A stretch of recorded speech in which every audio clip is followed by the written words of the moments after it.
weather's okay today, but a lot of clouds are coming in. Might be a sign that it'll start raining in the next few days. And what did I read today? How about this first one, where apparently in Iran, they're completely banning all drones from the airspace. What could have caused this? I'm guessing it's just because of all the war tensions and stuff between the various countries. It was this one here, it was sent by the Civil Aviation Organization over there, where it seemed like it was addressed to airports, people that own flight schools, and even companies, for example, that operate things like helicopters and all that. So it says here at first, respectfully following multiple meetings held regarding the assessment of the safety and security risks of VFR flight operations, the restrictions on VFR flights in Tehran, FIR, and the activities in areas C and D have been approved as follows. It is necessary to instruct strict adherence to the resolutions regarding VFR flights within the defined airspace of that airport and the activities in the areas C and D until further notice.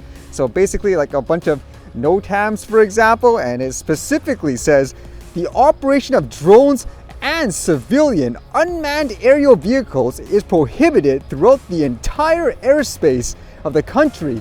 So literally like a blanket ban of sorts. Doesn't matter what you're flying, a toy or a model aircraft. Although, does that mean all flights are banned? Not entirely, because it says VFR flights with passengers over the Persian Gulf are permitted under the following conditions. For example, having things such as an ADS-B transponder. So it makes you wonder here, do you feel, for example, this would be justified in a war situation of sort anyways? Would you agree if they banned every single drone from being flown? It doesn't matter if it's a toy or a model aircraft. Because I know here anyways, if you guys remember, there was that time where they literally banned every single drone, even if it was a model aircraft. Like, you're wondering why? What does that have to do with anything? Like someone flying in their backyard or something like that? But that's just the way it is because of how it's classified. Because I'm just thinking about other stuff as well. Can you imagine they did that with things like vehicles or modes of transportation? For example, they'll say now it's completely banned. You cannot drive a car on the road. You cannot use a bicycle, but you could walk outside just as a pedestrian. Like that, I don't think anyone would be able to do in that regards. But yeah, would you be more understanding, I suppose, if this happens? Because I wouldn't doubt anyways, more countries would actually do something like this during situations that are war related per se, if that is the case here anyways. And then I read this one at first, where at first I thought it was just, okay, another one of those criminals trying to use drones to drop stuff in jail, but I guess it's the type of stuff they drop, which was kind of interesting. This one says, sauce, soap, and drugs seized from jail drone drops. Criminals in Greater Manchester are delivering everything from hard drugs to mustard to prison cell windows, police have said. Greater Manchester Police said the region's gangs are using skilled drone pilots to deliver packages containing drugs, but also tobacco and even condiments. GMP recently used dogs in a helicopter in raids outside HMP Forest Bank Private Prison in Salford as part of the efforts to crack down on the problem. A spokeswoman for the Category B jail, which is run by a French prison operator, Sodexo, said staff were working with police to tackle the conveyance of illicit items and reduce levels of violence.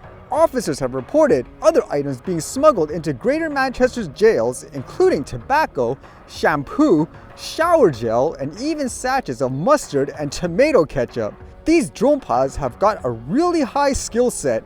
The way you fly the drones now, you can pinpoint them to certain areas via coordinates and other methods, he said. He said the drones used were capable of delivering huge payloads of up to 7 kilograms. The technology is improving all the time. It's getting more sophisticated, he said, adding it was also becoming more accessible as drones became cheaper. I'm just wondering about that phrase too, because in general, for a lot of the modern day drones, they are really straightforward, in my opinion anyways. It is like playing a video game. You just need like a little bit of practice. So in that regards, I don't see what's so crazy, for example, high skilled it is in that sense anyways, versus something like a helicopter, which I can imagine it just requires way more coordination, understanding what to, for example, press and so forth. And in terms of how they're actually dropping the items, it sounds like it's what you've seen before, where there's a line, for example, with the products attached to it, and with that they drop it, I suppose, near the window and then they grab it. Well, that makes me think too, is it just a joke, for example, when you see it on shows where people in prison, they get visited by friends or family members and they give them like a box of cookies or something like that? Because I would imagine if you could do that in reality, wouldn't that be better if you just want to give them some condiments like mustard or something like that? versus using a drone to do it in these ways. But either way, I guess criminals will try everything with new tech, huh? It's all about trying to find countermeasures, in my opinion anyways. And then this news was going around a lot online today, which was making me wonder, hey, what was this about? Apparently Bill Gates is forced to go to trial, and it's not tech related because I know he hasn't been involved with places like Microsoft for a while.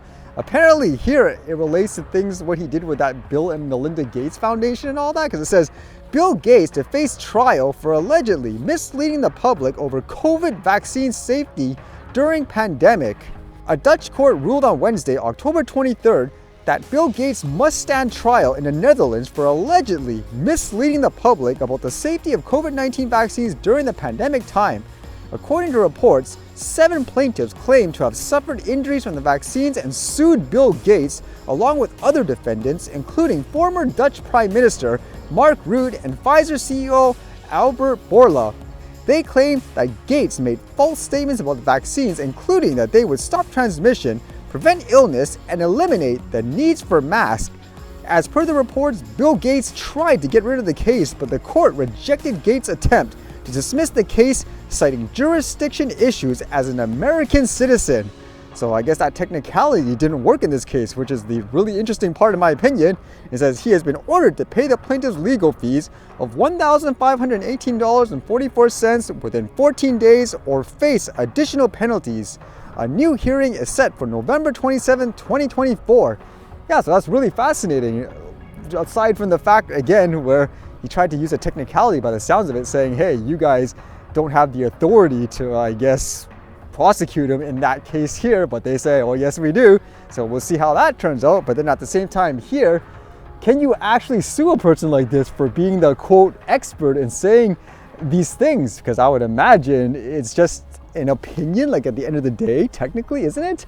Or at the same time, I know a lot of those companies, because during this time, a lot of stuff was done under, I guess, a quote emergency authorization use. They don't have any liability as well. So it makes me wonder how that will actually pan out here.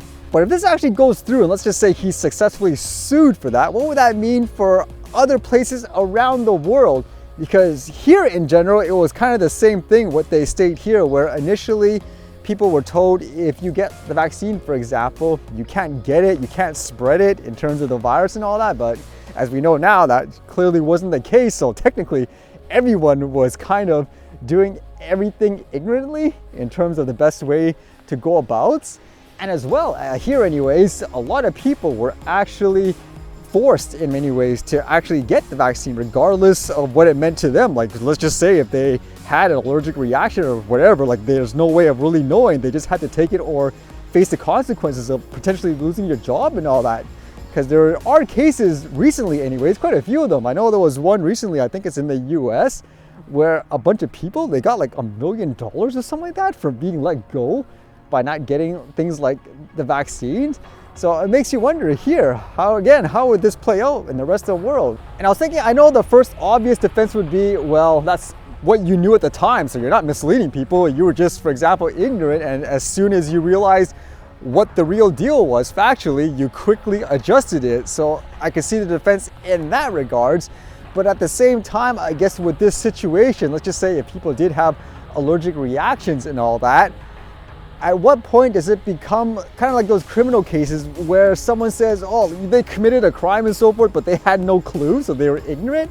But then people would say, well, ignorance is no defense, so they're still found guilty. At what point does this become like that? Because back then anyways, some people took it to the real extreme where they said, is this way or the highway? And like those previous stories, people lost their jobs and so forth. So that makes it a little trickier to defend, where technically you could have given people a real choice per se, versus the way it was handled in a lot of places. So it's actually really fascinating in terms of all the legalities here in general, and again, how this affects the rest of the world as well, depending on what happens here anyways.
Alright, see you guys later.